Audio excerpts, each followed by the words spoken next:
Bismillahirrahmanirrahim. Setelah sebelumnya kita membahas tentang konsep kelarutan, maka kali ini kita akan membahas tentang hasil kali kelarutan.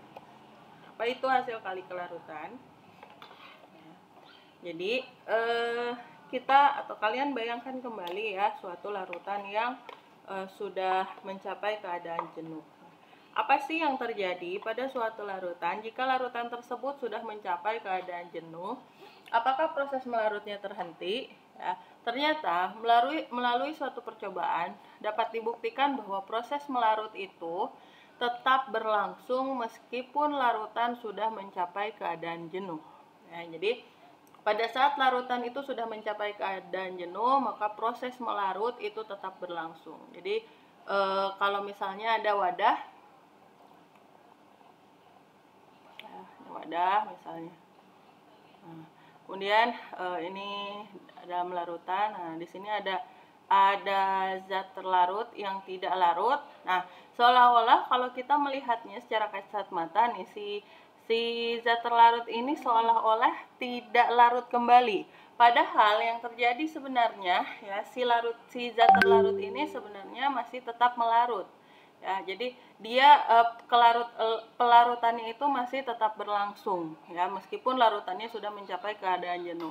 Tetapi ya pada saat yang bersamaan terjadi juga proses pengkristalan dari zat terlarut yang sudah larut ini mengkristal kembali dengan laju yang sama dengan pelarutan si zat terlarut ini ya. Jadi yang padat ini larut ya, yang padat ini sebenarnya pada saat sudah jenuh dia masih tetap larut, tapi pada saat yang sama ya yang udah larut ini juga mengkristal kembali dengan laju yang sama ya, sehingga terjadi suatu keadaan kesetimbangan dinamis antara zat padat yang tidak larut dengan larutan jenuhnya ya. Jadi ini ada terjadi kesetimbangan nih antara zat padat ini ya yang tetap melarut, yang tetap berlangsung pelarutannya, dan yang sudah terlarut nih di larutan ini juga akan mengkristal juga dengan laju yang sama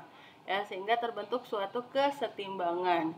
Nah, kalau dia membentuk suatu kesetimbangan artinya ada tetapan kesetimbangannya. Nah, nilai tetapan kesetimbangan untuk kesetimbangan antara basa dan garam dengan larutan jenuhnya. Jadi kalau ada basa dan atau garam dalam keadaan larutan jenuhnya, dia punya nilai tetapan kesetimbangan yang disebut dengan tetapan hasil kali kelarutan ya, atau nama lainnya itu adalah KSP. Jadi KSP itu adalah tetapan hasil kali kelarutan yang berlaku untuk suatu basa atau garam dalam larutan jenuhnya ya. Basa dan garam di sini adalah basa dan garam yang sukar larut tentunya.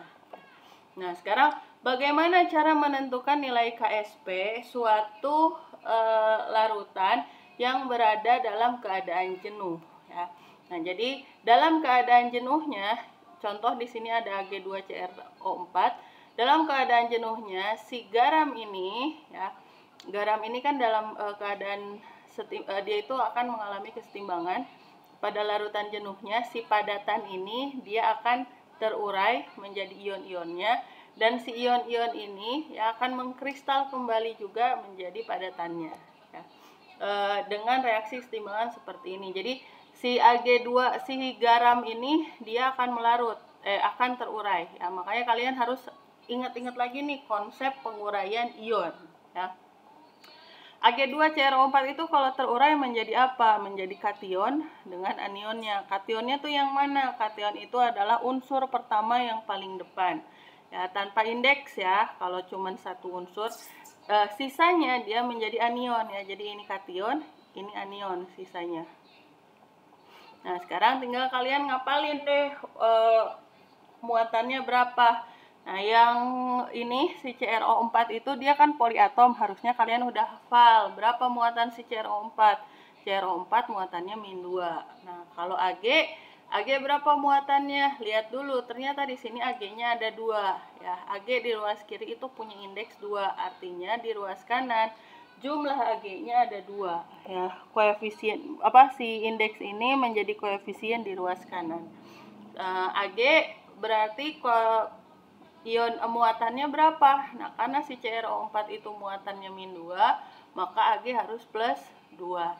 Karena Ag-nya ada 2, maka muatan per 1 Ag adalah +1. Sehingga reaksi penguraiannya seperti yang ada di sini ya. Nah, sekarang wujudnya bagaimana? Nah, karena ini adalah kesetimbangan dalam larutan jenuh.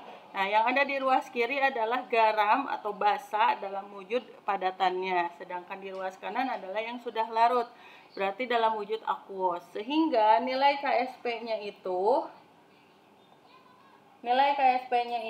ya, kalau kalian ingat-ingat lagi konsep tetapan kesetimbangan, berdasarkan konsep kesetimbangan heterogen ya, kalau misalnya dia jenis kesetimbangannya itu heterogen, wujudnya itu beda ya. Yang jadi prioritas itu kan yang wujudnya gas. Kalau misalnya ada yang wujudnya semua wujud ada gas, berarti yang dipakai cuma yang gas. Nah, kalau gas gak ada, adanya aquos dan yang lainnya, maka yang dipakai aquos ya. Nah, karena di reaksi kesetimbangan ini ya, di sini zatnya itu yang di ruas kiri berwujud solid dan yang di ruas kanan berwujud aquos, maka yang masuk ke dalam rumus tetapan kesetimbangannya atau KSP-nya hanya yang di ruas kanan saja. Nah, rumus tetapan kesetimbangan itu kan konsentrasi di ruas kanan dipangkatkan dengan koefisiennya masing-masing, sehingga KSP dari Ag2CrO4 itu diambil dari konsentrasi Ag plus pangkat 2 karena koefisiennya 2 dikali konsentrasi CrO4 2- pangkat 1 karena koefisiennya 1. Nah, ini adalah nilai KSP dari Ag2CrO4. Bukan nilai KSP tapi KSP-nya ya. Nah, sekarang kalau ada zat yang kedua, misalnya ada garam Ca3PO4 2 kali. Nah, pertama kita uraikan dulu ya Ca3PO4 2 kalinya itu. Unsur yang pertama ini pasti menjadi kation ya, indeksnya jangan diikutin. Kationnya Ca, nah sisanya ini adalah anion. Nah, anionnya berupa poliatom juga ya, maka yang ini harus dibawa indeksnya ya, ini kan poliatomnya. Nah, sekarang indeks yang di sini nanti akan menjadi koefisiennya. Jadi Ca-nya indeksnya 3, berarti Ca yang di ruas kanan koefisiennya 3. PO4-nya koefisiennya 2. Nah, sekarang diingat-ingat muatannya. Ca itu kan golongan 2A, makanya muatannya +2. Nah, kalau PO4 karena dia ion poliatom, kalian harus hafal PO4 itu muatannya 3-. Nah, lalu setelah ini kita masukkan ke rumus KSP. Karena dia merupakan kesetimbangan heterogen, maka yang masuk ke rumus KSP itu hanya yang wujudnya aquos. Yang aquos itu yang di ruas kanan. Maka nilai KSP-nya konsentrasi Ca2 plus pangkat 3 karena koefisiennya 3 ya, dikali konsentrasi PO4 3- pangkat 2. Kenapa pangkat 2? Karena koefisiennya 2. Oke, contoh lainnya. Misalnya saya punya CaSO4. Nah, CaSO4 ceritanya misalnya dia adalah suatu garam yang sukar larut. Nah, si CaSO4 ini kalau terurai nanti akan menjadi apa? Ya, menjadi unsur unsur yang pertama itu jadi kation, sisanya jadi anion. Nah, Ca golongan 2A berarti +2, muatannya SO4 golongan SO4 dia poliatom. Kalian harus hafal muatannya -2. Ternyata muatannya udah sama ya. Nah, terus jumlahnya juga udah sama ya, kita nggak perlu kasih koefisien ke Ca2 plus dan SO4 2-.